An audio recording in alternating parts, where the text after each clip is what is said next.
Hey guys, this is Zero Cat here, bringing you another Magic Deck Tech video. Today I'll be going over Gruul Aggro for you guys. This video has been requested by one of my viewers that asked me to play a Gruul deck, specifically with the Tarkus command and Collected Company. So hopefully this viewer likes it. And as always, guys, if you like this video, please give it a like. I really appreciate it. As well as think about subscribing to my channel. I mostly upload Pioneer content like versus videos as well as deck tech videos. I do have a few versus videos with this deck on my channel now, so go ahead and check that out if you like. And hopefully there'll be a few more by the time you decide to view this video channel. So let's go over the lands first, as well as all the spells, and then the sideboard as well, and then I'll go over my thoughts about the deck. Let's go over let's go over lands. Like I said, the two Cinderglades I'm not a fan of. It's just the thing about having two basics is when I was playing it, it was kind of just iffy. It wasn't always consistent. I'd probably have another either pathway or something else that gives me more dual lands. So yeah, I'm just very iffy about it. The pathways are perfectly fine. Then you have 5 forest. Then you have 3 Grave Trails, which is also I'm kind of just really iffy. I know it has more of a possibility to come into play untapped because there's a lot of basics, as well as a Cinderglade in here, but I said I didn't really like it, as well as the Stomping Grounds. So pick and choose what you want in terms of those two dual lands I mentioned, Cinderglade and Game Trail. But yeah, take it as it is. Then you have 3 mountains. Then you have 2 root-bound Craigs, which is weird because it feels like it should be more. And then you have the player set of Stomping Grounds. Then you have 6 mana dorks in the form of 3 Elvish Mystics and 3 Landmore Elves. You have 3 Scavenging Uses against the graveyard decks. Wildburn Preserver, which I think is really good. I think it's really decent against the spirit decks that are out right now, as well as maybe some Art-like Phoenixes, and it can possibly get bigger. The fact that it has Flash and Reach is really awesome. They have Birdie Tring Emissary, which feels like it's really off. It doesn't really feel like it should be in this deck because it doesn't really, like, whenever I played it, it was very underwhelming, especially with Collected Company. Fleshing it out and then having to do nothing with the red and green is kind of just really iffy. Tarkus Command, there's only 3 Tarkus Command in here, which feels like it should be 4 because it is, feels like it has 4 options. You should be able to do something. Most of the time, I think it was the one game where I actually put lands into play because I had nothing else to do with this card sometimes.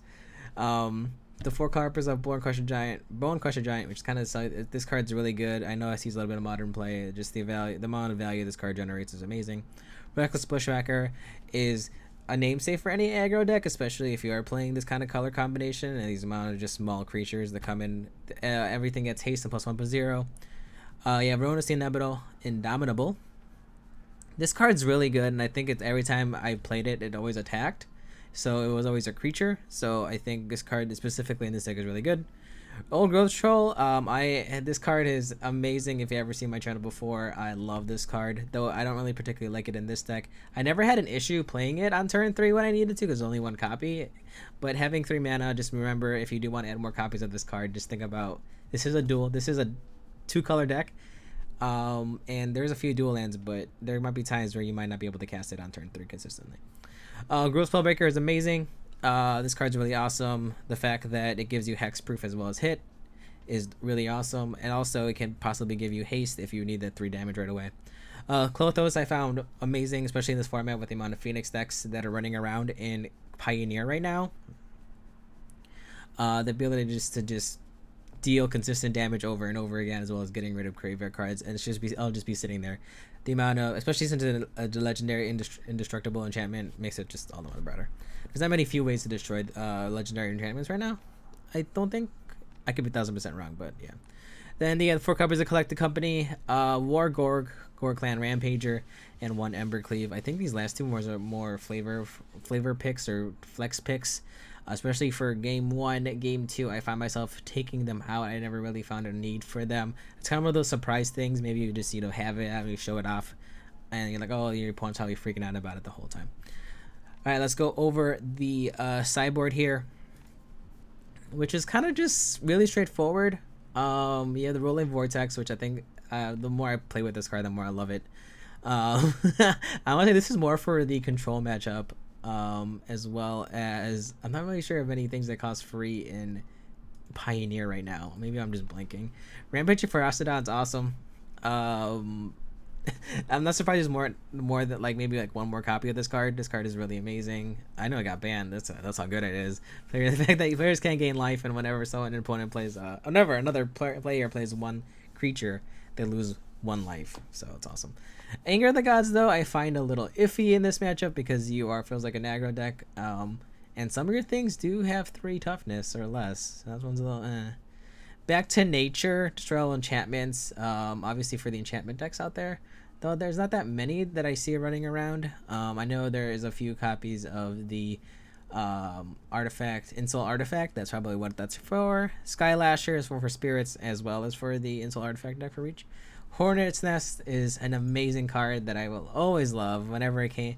I remember when I played when this card came out the first time, I was very iffy about it, but the more that I saw it, the more value it had. This card's amazing, especially against those aggro decks. Questing Beast is probably just to replace the Gore Clan Ravenger. I find this card way better than Gore Clan Ravenger. It's up to you guys. Destructive Revelry, it feels like it's kind of just... When I saw Destructive Revelry and Back to Nature in the same sideboard, I feels like you should rather just have one more Destructive Revelry. It's up to you. You can interchange it. As well as, and then you have Dampening Spirit against those combo decks. As well as the Phoenix decks as well. All in all, this deck is surprisingly really, really good. I believe I went 4-1 during my Pioneer League playthrough test. Honestly, I like the mid-ranged Gruuls a little bit better, but this deck is fine. This deck comes out fast, and it's really decent against the current matchup right now. I think it does have a lot of hate against it, especially for the Boogeyman deck, which I believe is still Phoenix. Because it has Scavenging Ooze as well as Klothos in the main deck, so it has the ability to take care of all of it. And the sideboard kind of just takes care of the rest of the all possible weird decks out there. I think maybe I'll say vampires might be an issue, but I don't like once. Yeah, no, I don't think. I think this deck's really good. That's all I'm gonna say. Definitely check it out, play it. There should be a few videos, like I said, that shows what this deck can do. And if you like it, come check it out. Bring it to a store, play with it, play a Magic online. And that's about it, guys. Hopefully you guys enjoyed it. And as always, guys, take care of yourself, love one another out there. Check out Magic content anywhere, everywhere. Go to your local stores, go ahead and support them, tell them I want to play Magic again in the stores. I know I'm trying, I want to. And live free and game on, guys. I will see you all next time. Bye for now.